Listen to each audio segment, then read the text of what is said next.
عزیز دوستو، بزرگوں اور بھائیوں، اللہ تعالیٰ نے قرآن مجید میں ارشاد فرمایا کہ وَبَشِّرِ الَّذِينَ آمَنُوا وَعَمِلُوا الصَّالِحَاتِ، اے محبوب علیہ السلام خوشخبری دے دیں ان لوگوں کو جو ایمان لائے اور جنہوں نے نیک اعمال کیے، اَنَّ لَهُمْ جَنَّاتٍ تَجْرِي مِن تَحْتِهَا الْأَنْهَارُ،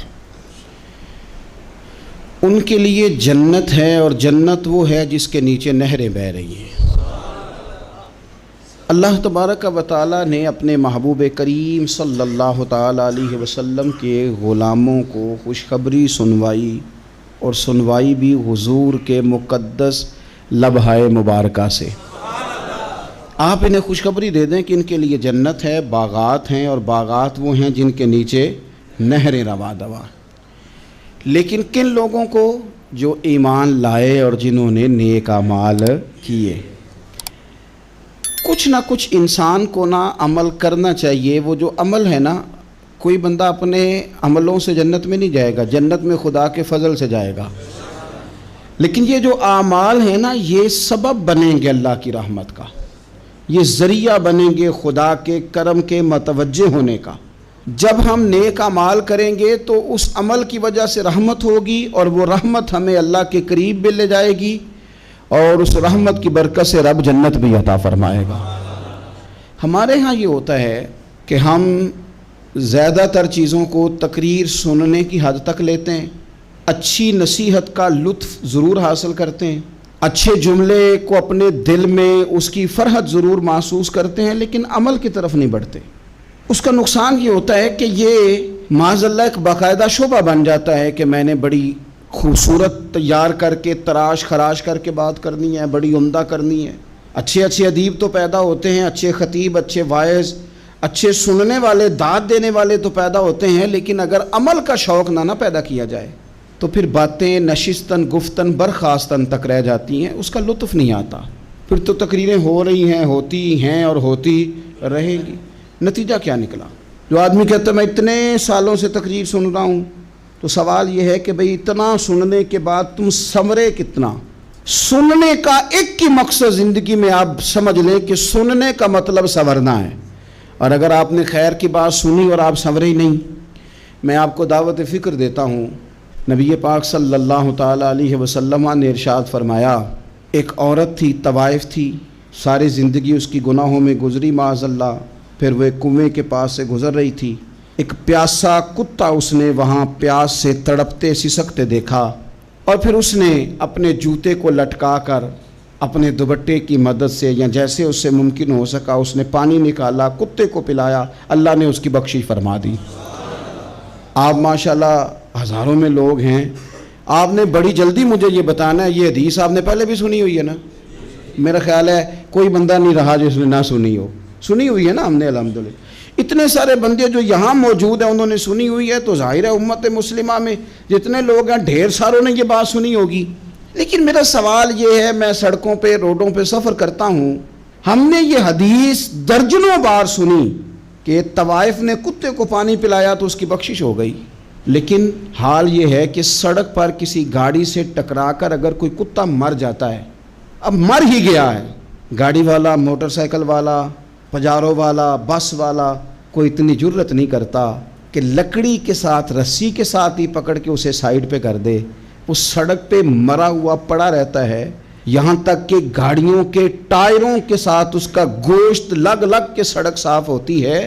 اس محبوب کے ماننے والے جس محبوب نے بتایا کہ طوائف نے پانی پلایا تھا، اور ہمیں سمجھ بھی آ گئی اور حدیث پڑھ بھی لی اور سن بھی لی، پھر اس ملک کی جو مسلمانوں کا ملک ہے اس کی سڑکوں پر مرے ہوئے کتوں کو اٹھائے بھی کوئی نہ، اور زخمی کتا زخمی ہو ہی گیا ہے، اب اسے سڑک سے سائیڈ پہ ہی کر دیا جائے کم از کم، تاکہ اس کی اگر جان باقی ہے تو بچ جائے۔ تو پھر مجھے بتاؤ نا میرے دوستو، ہم نے کس لیے تقریریں سنی ہیں، کس لیے خطبے سنے ہیں؟ واعظ و نصیحت کی مجالس کا مطلب ہم نے کیا سمجھا ہوا ہے؟ تقریر، تحریر، تصنیف، اچھی گفتگو، اچھا جملہ، اس کا معنی ہم کیا سمجھتے ہیں؟ تو آج جو خوبصورت گھڑیاں شب برات کی صورت میں ہمیں نصیب ہونے جا رہی ہیں، اس سے پہلے اپنے دل میں یہ ارادہ کرو کہ رب کریم نے ہمیں جتنا دین کا فہم دیا ہے، سمجھ دی ہے، علم دیا ہے، ہم ارادہ کرتے ہیں اب ہم صرف سنیں گے نہیں، پڑھیں گے نہیں، صرف بیان ہی نہیں کریں گے، ہم عمل بھی کریں گے۔ کوئی تھوڑا سا نا عمل کا رستہ بھی تو میرے عزیز ہونا چاہیے۔ اب مطلب بہت ساری جگہوں پہ جانے کا موقع ملتا ہے تو لوگ کہتے ہیں پیر صاحب ناراض نہ ہونا، ہم نے بڑا بندوبست کیا ہوا ہے، تقریر ذرا نہ 1.25 گھنٹہ کرنا۔ تو میں کہتا ہوں مثلاً آپ مجھے بتائیں نا 1.25 گھنٹہ تقریر کرا کے آپ نے کیا کرنا ہے؟ اگر تو آپ نے اس لیے بلایا ہے کہ جناب ایک بات سنیں گے، ایک واعظ ہوگا، سر دھنیں گے، تو وہ تو مجھے آتا ہی نہیں، تو میں تو مختصر بات کروں گا اور اتنی کروں گا جس کی ضرورت محسوس کروں گا۔ لمبی چوڑی تقریروں کا کیا مطلب ہے؟ ہم کیا چاہتے ہیں سوائے اس کے کہ جناب بات بڑی اچھی کانوں کو لگ رہی ہے، مزہ بڑا آ رہا ہے، تو آپ نے لیا کیا؟ نتیجہ کیا نکلا؟ میرے رسول پاک علیہ السلام کے صحابہ جو حضور سے نصیحتیں لیتے تھے وہ کیسی تھی؟ حضرت عبداللہ بن بصر رضی اللہ تعالیٰ عنہ حاضر بارگاہ ہوئے، آ کے عرض کی یا رسول اللہ صلی اللہ علیہ وسلم، میں آیا ہوں سونے، پتہ نہیں دوبارہ آ سکوں کہ نہ آ سکوں، حضور پتہ نہیں موقع ملے نہ ملے، ایک بات مجھے بتا دیں، میں اس پہ عمل کروں گا، میری زندگی بھی بن جائے اور آخرت بھی بن جائے۔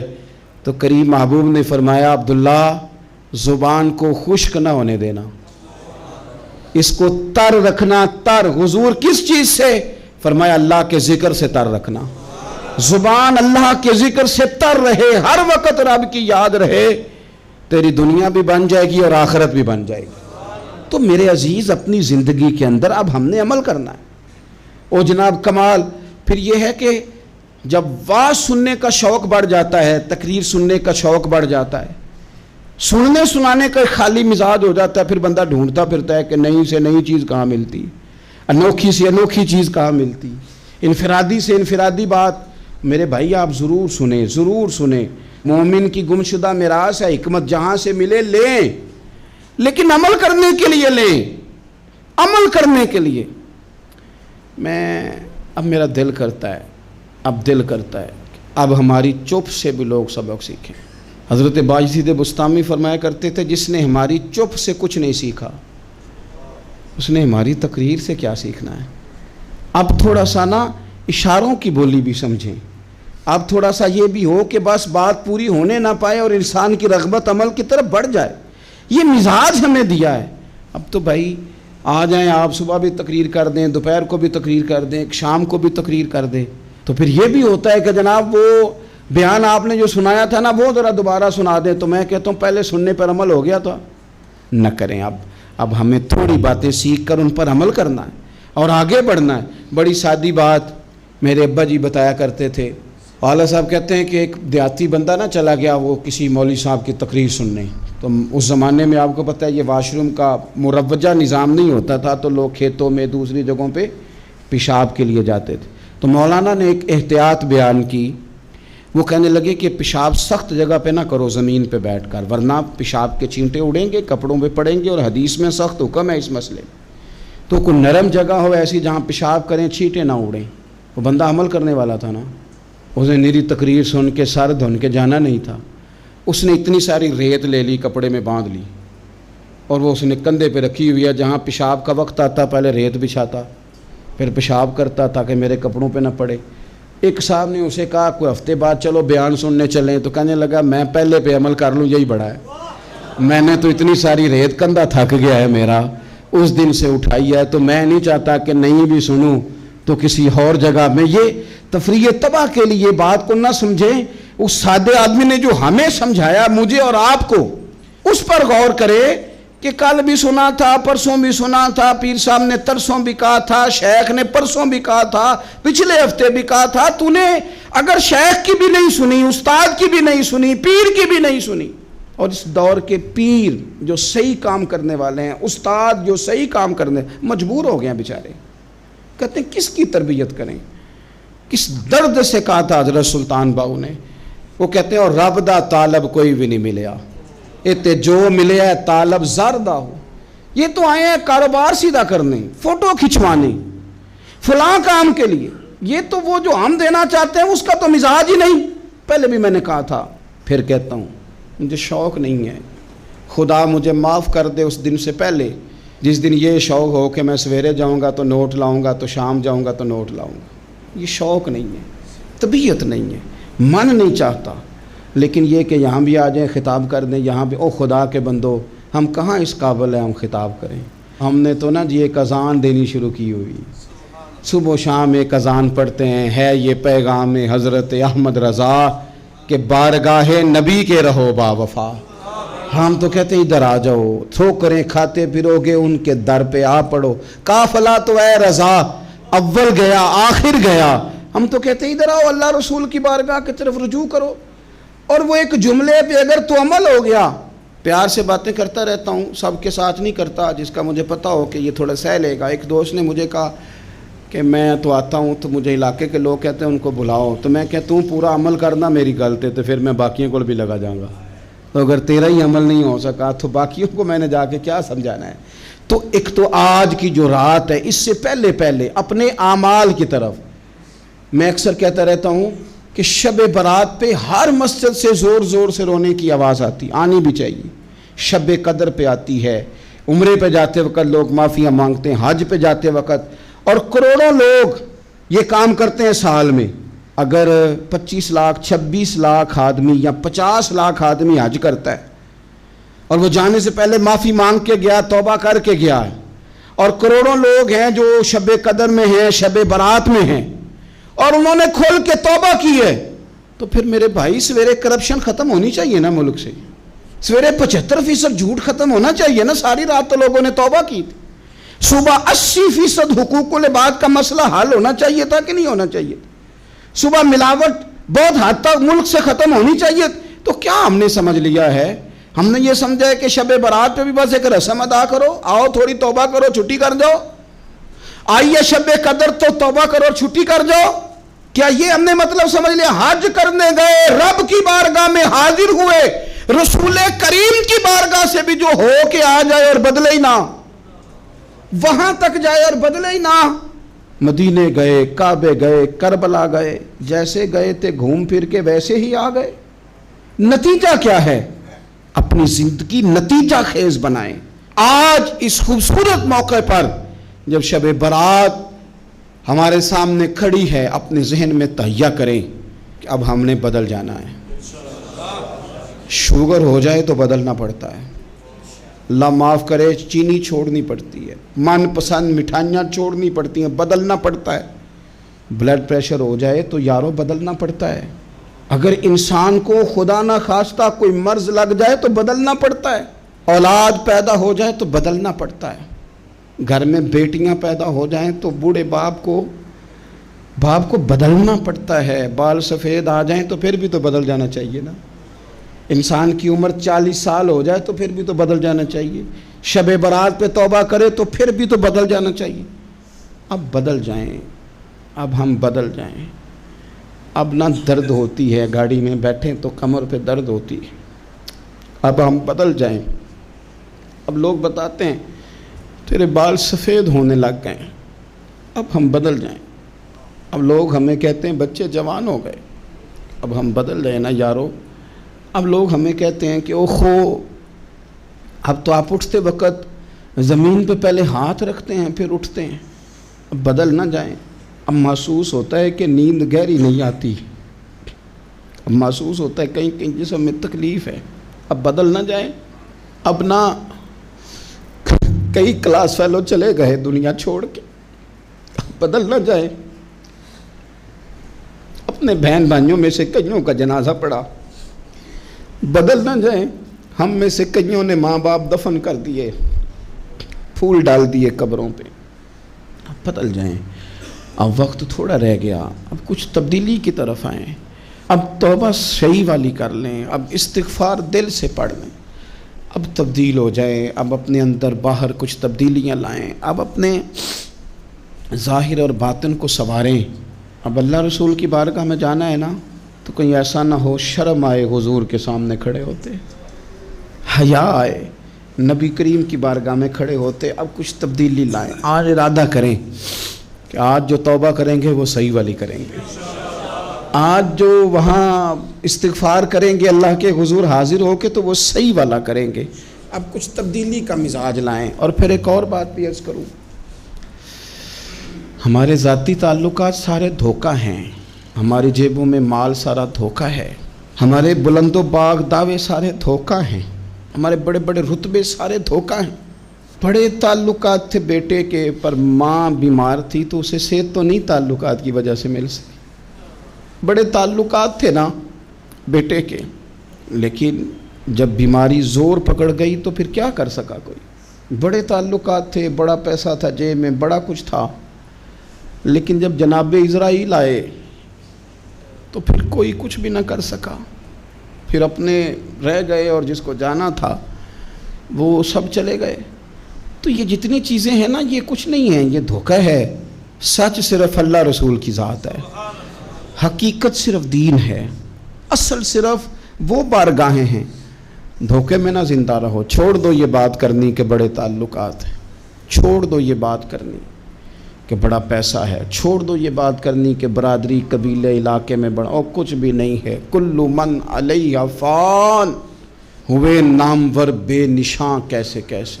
دیکھو زمین کھا گئی، نوجوان کیسے کیسے۔ میں مولانا نورانی کی قبر پہ کھڑا تھا تو میں کہہ رہا تھا مقدور ہو تو خاک سے پوچھوں کہ اے لئیم تو نے وہ گنج ہائے گرا مایا کیا کیے؟ اتنے بڑے لوگ تو لے گئی، اتنے بڑے لوگ قبروں میں کدھر گئے؟ سلطان محمود غزنوی کہاں ہیں؟ شہاب الدین غوری کہاں ہیں؟ وہ لوگ جو میدانوں میں آ کے صرف ان کا نام لیا جاتا تھا تو دنیا کانپ جاتی تھی، وہ کہاں گئے؟ اٹھ گئے سب لوگ، چلے گئے، ختم ہو گیا معاملہ۔ وقت اب ہماری طرف بڑھ رہا ہے، اب تیزی ہے، اب پیغام اجل آیا، کئی ہمارے ارد گرد سے اٹھا کے لے گیا، اب ہمیں بھی تو واپس لوٹنا ہے نا، تو کچھ تیاری کر لیں، کچھ ارادہ کر لیں۔ اور بارگاہ رب رسول کی اس طرح کی ہے کہ بس جانے کی دیر ہے، بس صرف جانے کی دیر ہے، صرف جانے کی۔ اور اللہ رسول کی بارگاہ دوستو وہ والی ہے کہ جہاں نا زیادہ منت بھی نہیں کرنی پڑتی۔ وہ جو 4-5 لوگ تھے نا مکہ مکرمہ میں، انہوں نے بہت ہی اسلام کی مخالفت کی حد کر دی تھی، ان کے لیے حکم ہوا تھا جہاں ملے قتل کر دو۔ اکرمہ تھے، ابن قتل تھے، کچھ اور لوگ تھے، تو پتہ ہے ان کو کسی نے مشورہ کیا دیا تھا؟ کسی کافر نے مشورہ دیا، پر پتہ صلاح کیا دی تھی؟ اس نے کہا تھا تم نے بڑی زیادتیاں کی ہیں، بڑے بے ادب ہو، کسی صحابی کے قابو نہ آنا، مار دیے جاؤ گے، اپنی خطاؤں کے سبب سے تم مار دیے جاؤ گے، لیکن اگر کسی طریقے چھپتے چھپاتے رسول پاک کی بارگاہ میں پہنچ جاؤ نا، اگر وہاں کسی طریقے چلے جاؤ۔ انہوں نے پوچھا معافی کیسے مانگیں گے، منہ کیسے دکھائیں گے، ہم نے اتنے ظلم کیے، اتنی زیادتیاں کی، کیسے معافی مانگیں گے؟ تو کہنے والے نے کہا کہ نہیں کچھ نہیں، تم بس کہہ دینا ہم آ گئے، اس سے زیادہ تو بات ہی کوئی نہیں، اتنا ہی تو صرف کہنا ہے آ گئے، اور نہ آتے تو جاتے بھی کہتے، بس تم اتنا کہہ دینا ان العبد اذا اعترف ثم تاب تاب اللہ علیہ۔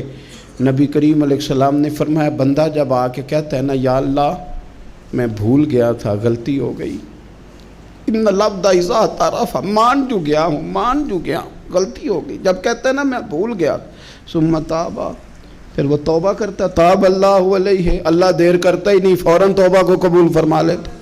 ہمارے ہاں نا کچھ لوگ تو طبعاً سخت ہیں، اللہ معاف فرمائے، اور کچھ رد عمل کے طور پر سخت ہو گئے، کچھ باتیں دلوں میں بیٹھ گئی ہیں جنہوں نے طبیعتوں کو سخت کر دیا ہے۔ کبھی کہیں آپ بہو سے کہ چلو بوڑھی ساس سے اگر کبھی کو بات سخت نکل گئی ہے تو معاف کر دے، وہ تیار نہیں ہوتی، وہ کہتی ہے تمہیں پتہ نہیں میرے ساتھ کیا کچھ ہوا۔ کبھی ساس سے کہا جائے نا چلو بھول گئی تھی بچی تو آپ درگزر کر دیں، تو کہتے ہیں تمہیں پتہ نہیں میرے اندر سختی کتنی آ گئی ہے، دکھ کتنے بیٹھ گئے۔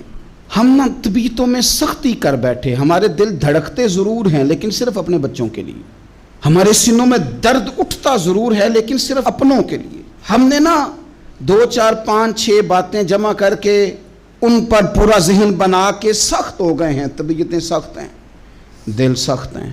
میرے نبی پاک صلی اللہ تعالی علیہ وسلم نے فرمایا، یہ حدیث مسلم شریف میں موجود ہے، فرمایا جنت میں وہ لوگ داخل کیے جائیں گے جن کے دل چڑیوں کی طرح نرم ہیں، نرم دل کے لوگ، معاف کر دینے والے، جلدی مان جانے والے۔ ایک صاحب تھے اپنے بھائی سے ناراض ہو گئے اور انہوں نے رشتے سے انکار کر دیا. پہلے ان کے بیٹے کی وہیں پہ نسبت تھی, انکار کر دیا. کئی لوگوں نے ان سے کہا, میں نے بھی کہا, تو وہ کہنے لگے پیر صاحب عزت بڑی کرتا ہوں آپ کی, لیکن میں مرد ہوں, ایک دفعہ نہ کر دوں تو پھر ہاں نہیں کیا کرتا. تو میں نے اس صاحب سے کہا, میں نے کہا یوں نہ کر, اگر صبح قیامت تیرے بارے میں کوئی سخت فیصلہ آ جائے اور رب کو منانا ہو کسی مقام پر تو کیا کہے گا؟ بہانے بنا بنا کے ہم سخت ہو گئے, دل اتنے سخت پتھر کر لیے, میں فلاں ہوتا ہوں جی, میں نہیں دوبارہ کسی کی سنتا. اور خدا کے بندو, میرے نبی پاک علیہ السلام نے فرمایا مومن تو اس طرح ہوتا ہے جس طرح اونٹ کے ناک میں نکیل ہوتی ہے, بٹھا دو تو بیٹھ گیا, اٹھ جاؤ تو اٹھ گیا. اور حضور نے فرمایا وہ لوگ جو بہت بد اخلاق ہیں, جھگڑالو ہیں, فسادی ہیں, سخت دل ہیں, وہ لوگ جنت میں نہیں جائیں گے. جو جھگڑے کرتے پھرتے ہیں جھگڑالو لوگ ہیں. عزیز دوستو, اپنی زندگی کے اندر طبیعت میں نرمی, اگر طبیعت نرم ہو گئی نا جی, مزاج میں نرمی آ گئی, تو پھر آپ محسوس کریں گے کہ آپ معاف کرتے بھی جلدی ہیں اور معافی دیتے بھی جلدی ہیں. پھر آپ کے تعلقات بچیں گے, آپ کی نسبتیں بچیں گی, آپ کے بہت سارے رشتوں میں قربت آئے گی, ٹوٹیں گے نہیں. ایک تو دل نرم کریں, کسی شخص کے بارے میں دل میں کوئی بات ہے تو اسے معاف کریں اور معافی دیں. کچھ لوگ بالکل ٹھیک ٹھاک ہوتے ہیں, کوئی ناراضگی نہیں ہوتی, لیکن آپ نے بچی کی شادی کا کارڈ دیا نہیں تو فوراً ناراض ہو جاتے ہیں. اور پھر آپ سمجھا رہے ہیں, قائل کر رہے ہیں, وہ تیار ہی نہیں ہے قائل ہونے کو. سنو, اور اس حدیث کو یاد رکھنا, نبی پاک صلی اللہ تعالیٰ علیہ وسلم نے فرمایا جس کے پاس اس کا بھائی عذر لایا, بھائی معافی مانگنے آیا اور پھر اس نے معاف نہ کیا, اللہ کے حبیب فرماتے میرے حوض کوثر پہ نہ آئے. تو سخت ہو کے بیٹھ گیا ہے, تو کہتا ہے میرے سے پہلے سنے, میں آپ کو بتاؤں اس نے میرے ساتھ کیا کیا. اور ٹھہر جا, اگر حساب کتاب کے بعد معافی والا اصول رکھ لیا جائے کہ پہلے حساب کتاب ہوگا, غلطیوں کا مداوع ہوگا, پھر معافی ہوگی, تو یہی حساب اگر رب کریم بندوں کے ساتھ کرے تو پھر میں اور آپ کدھر جائیں گے. تو اس سادی بات پہ آ جاؤ نا, تو 2 جملوں میں حضور نے سمجھائی ہے. فرمایا تم رب کے بندوں کو معاف کر دو, اللہ تمہیں معاف کر دے گا. تو آج کی شب سے پہلے, آج کے دن سے پہلے, رمضان المبارک کے تشریف لانے سے پہلے اپنی طبیعت کے اندر ایسا ذوق لائیں, ایسی طبیعت لائیں کہ ہم نے معافی دینی بھی ہے اور معافی لینی بھی ہے. بعض اوقات ہم رسم ادا کرتے ہیں شب برات سے پہلے, یہ سوشل میڈیا پہ چل گیا, فلانے کو فلان کہہ دیا, اگر کوئی کبھی ہوئی نا تو معاف.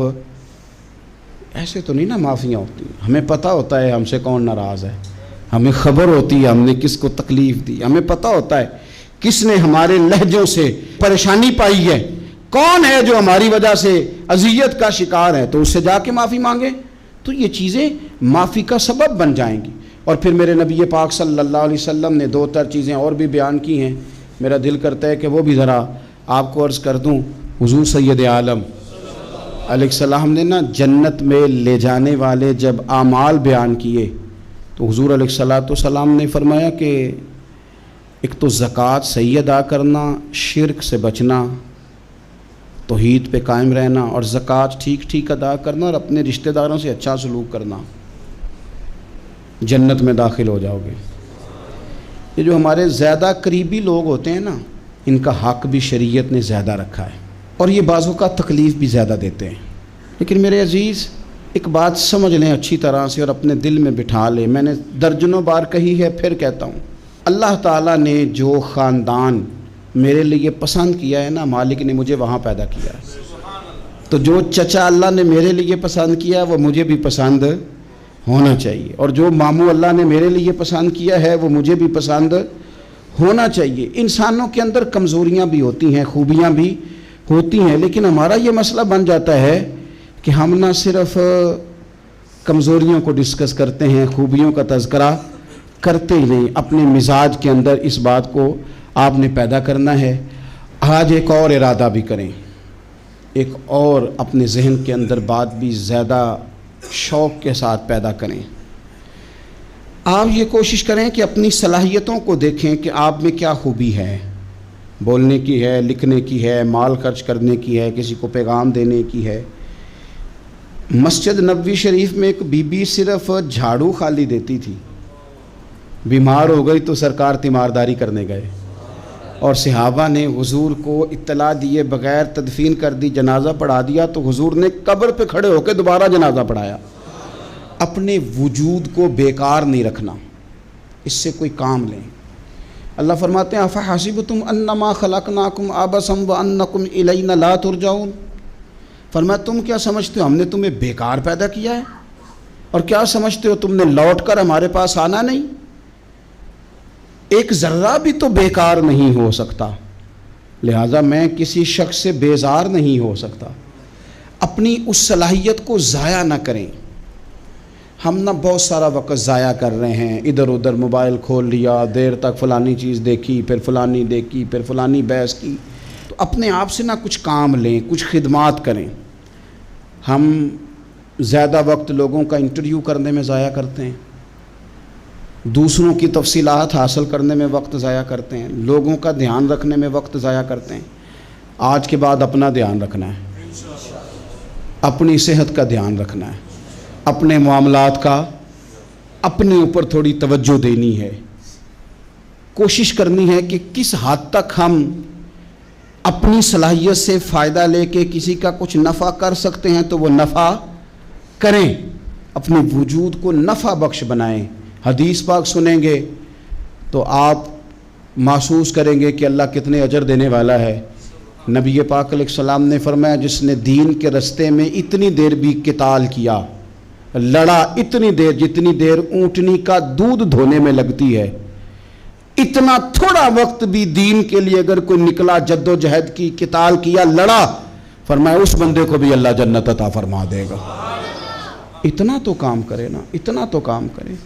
اور حضور علیہ السلام نے رغبت دلائی، یعنی جتنا بھی عمل، حضور فرمانے لگے کسی عمل کو چھوٹا نہ سمجھنا، کچھ نہ ہو سکے تو اپنے بھائی سے مسکرا کے میلی لینا، اللہ اس پر بھی صدقے کا ثواب عطا کر دے گا۔ اور نبی پاک علیہ السلام نے فرمایا دوزخ سے بچ جاؤ صدقہ دے کے۔ خیال آتا تھا یا رسول اللہ کتنا کو دیں؟ تو فرمایا خشک کھجور کا ایک ٹکڑا، یعنی پوری کھجور بھی نہیں، خشک کھجور کا ایک ٹکڑا بھی خیرات کر کے بچ سکتے ہو تو وہ کر کے ہی صدقہ دے کے اللہ کے عذاب سے بچ جاؤ۔ معنی کیا ہے ان ساری روایتوں کا کہ کچھ کرو تو صحیح نا، کچھ کرو تو صحیح نا۔ ہمارے ایک بزرگ تھے تو کرونا کے دنوں میں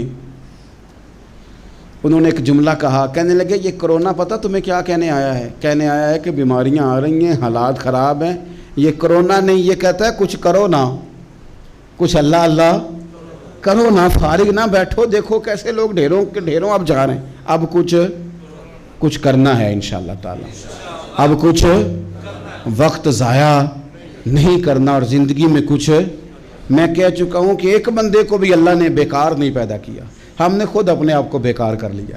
اپنے آپ کو بیکار نہ کریں۔ جب رب کہتا فحسبتم انما خلقناکم عبث، کیا تم سمجھتے ہو میں نے تمہیں بیکار پیدا کیے؟